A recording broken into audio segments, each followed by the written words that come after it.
I am talking about the importance of why we want to bring our identity into the room, right? Why is it even important to bring all of who we are into the spaces that we inhabit?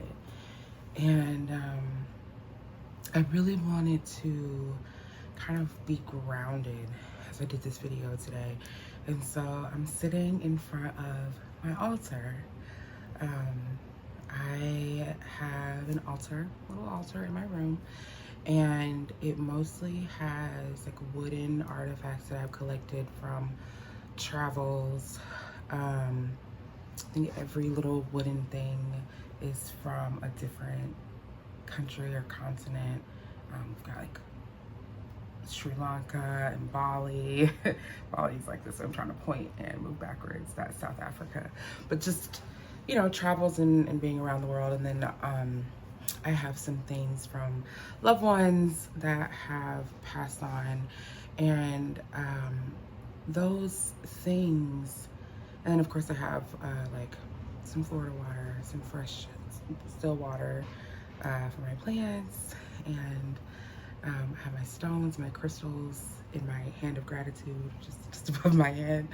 But I keep that space really intentionally because it's so fundamental to who I am and to who I know myself to be. And I think we have to remember who we are, and we have to celebrate who we are as often as we can.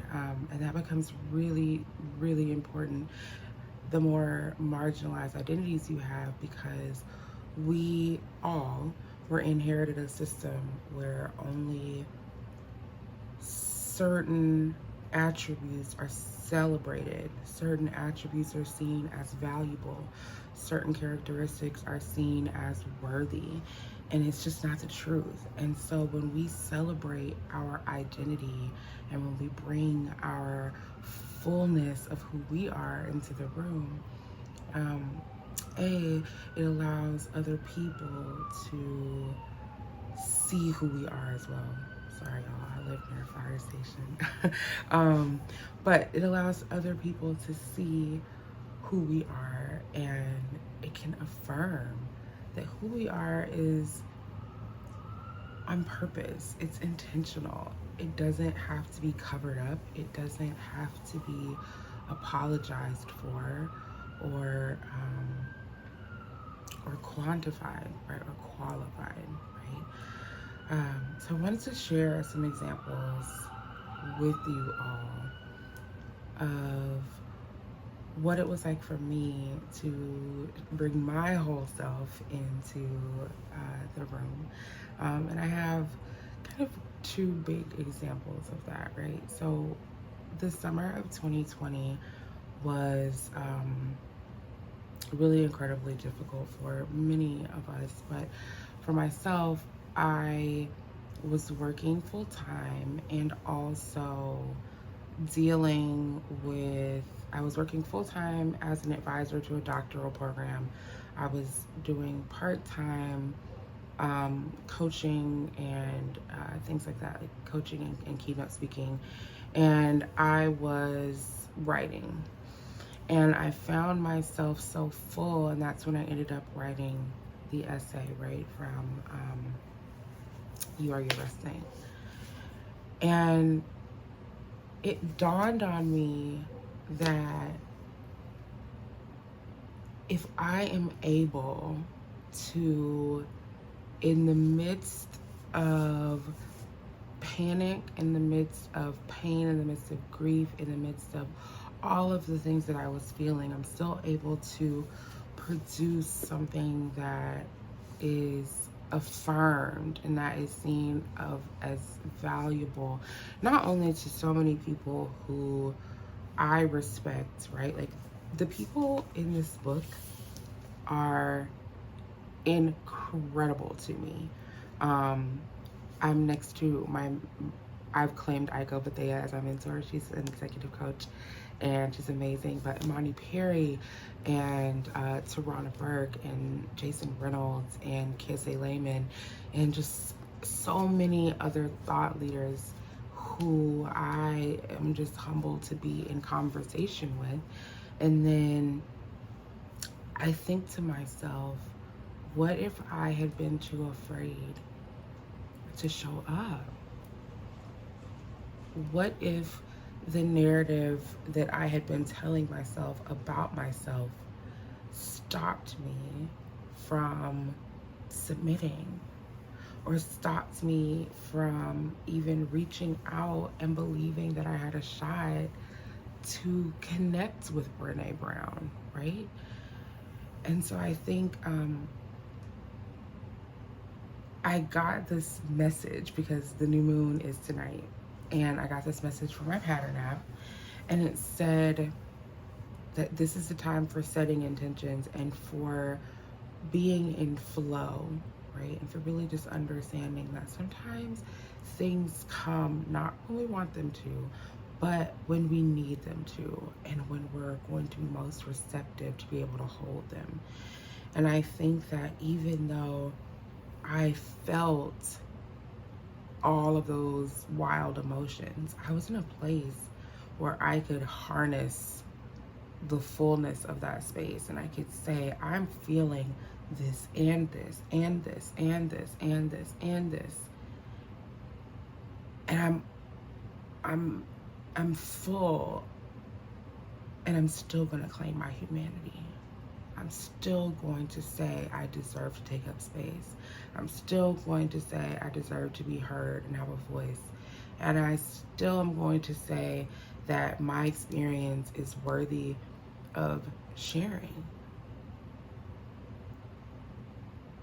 And whenever I do that, I'm hit with somebody will say, oh my gosh, I just read your essay and your quote when you said this, or that story when you talked about that. And I remember why it is that I do what I do. And for you all, thinking about the projects that you work on, you are storytellers, right? You are bringing stories and visions of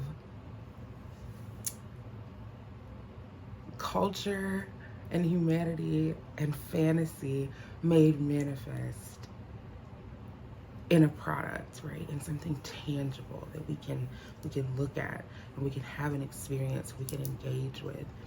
And I think the more that you bring yourself to your work, the more that your work is going to be real and accessible.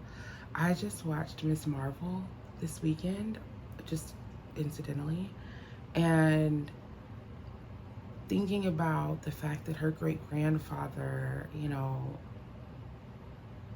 I had, first of all, I had no idea about the Pakistani partition. I had no idea about it. I had no idea about kind of the religious separation between India and Hinduism and Muslim and Pakistan. I had no clue. And so I'm able to kind of like get a little bit of history, and also I'm looking at it through the eyes of someone who her grandfather had a physical disability. And I'm thinking about, they're trying to find each other. Why aren't they helping this man? And I found myself getting frustrated from this place of there's obviously like an age difference, but there's also an ability difference, because there was this man and a child, and there was a disabled man, right, and an able-bodied child, but they were separated from each other. And I just remember feeling frustrated in this moment, and I thought, I'm right here at the intersection of so many people's stories coming together in this moment, right? Of thinking about What does it mean to have an aging parent? Or what does it mean to have a parent who whose mobility is limited or different? And what does it mean to be moving for religious freedom and safety? And what does it mean to be and feel different? And what does it mean to all of a sudden be culturally Indian, but now be geographically and I guess nationally Pakistani? And all of these things are happening. And this is just like in one scene, in one show. But when you think about it, this is what you do. You bring yourself to this work so that when someone like me is experiencing it, I can engage with it and I can think about all the ways in which I may see myself, or I may see and have an experience with a piece of humanity that I never thought about and that I never considered before, and that now I'm deeply curious about. I remember the same experience watching Lovecraft Country and wanting to learn more about the connection between Black people and Korean people during the Korean War, and learning about Korean fried chicken and just being so excited that we share this bond through trauma, right? And I think, what would happen if someone didn't want to tell that story? If someone felt this story isn't worthy of being told, if someone felt I am not worthy of being seen because my story is not that of the stories that we've always heard. That's what I think about, and I think about how deeply important it is to see intersectional, messy, flawed beings living human lives with compassion and grace, and what it would be like to actually see that on screen in some capacity, right? What does it mean to put myself out there in a way that other people can see myself or see themselves in me and see the possibility for themselves through what I'm sharing with the world, through my offerings? I think that is the thing that we're thinking about this week, is how are you bringing yourself into the space so that you can be seen, so that you can be heard, so that you can be affirmed, right? So I talked a little bit about it last time, but I made a workbook. It's called Inviting Your Whole Self to the Table workbook. Sorry, I'm fighting a glare. And in it, it's just 30 pages of therapy, to be honest with you. But it's prompts and activities for you to really think about, how do you bring yourself into a space, and how can you be more intentional about bringing your whole self into a space, not leaving your pieces out because you've been told that maybe they weren't of value, or that that they were better left at home, right, instead of the workplace. At work, you shouldn't be this way. At work, you should be that way. And you can be this way at home. That does something to a person, And what is the cost? There's always an opportunity cost for every opportunity. And I think remembering that for a third of your life, or third of your day, you're at work. You're engaging with your professional community. Do you really want to hide yourself for a third of your day? Or do you want to feel like I can show up and I can be who I am, and I can see people around me who affirm me in some way? and who make me feel as though I can take up space just as I am. That's my wish for you all. And that's why I continue to put myself out there, continue to do talks, and continue to make tools like my workbook, because I really want people to feel empowered in who they are as they are. Because I think that's the only way that we get the most beautiful stories, and we see the best Marvel pictures, and then we get the best video games. You know, I think entertainment and art comes and it strikes a nerve when it is a part of culture and a part of the human experience that is authentic and that touches us.